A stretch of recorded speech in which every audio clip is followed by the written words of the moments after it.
ये किसान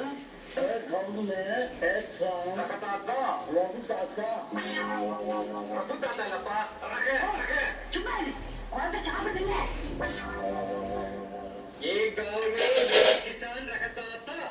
சொல்லுப்பா ये गाँव में ये உனக்கு ஒரு நாள் என்ன அறிவில்ல குழந்தை சாப்பிடுது சாப்பிடு ராஜேந்திரா சாப்பிடு பாடம் முக்கியம் இல்ல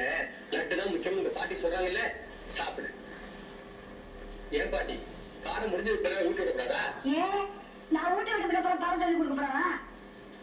ஏன்பா ராஜேந்திரா இதெல்லாம் பாத்துக்கிட்டு இருக்கியே உங்க பாட்டி கிடை சொல்லக்கூடாது பாட்டி வாத்தியாருக்கு ஒரு லட்டு கொடு பாட்டி ஏன் மறுமுறை வீட்டுல திங்கிட்டு தான் வந்திருப்பா ஏண்டாப்பா அப்படித்தானே காலெல்லாம் வலிச்சுதா காலெல்லாம் வலிக்குது பாட்டி ஐயோ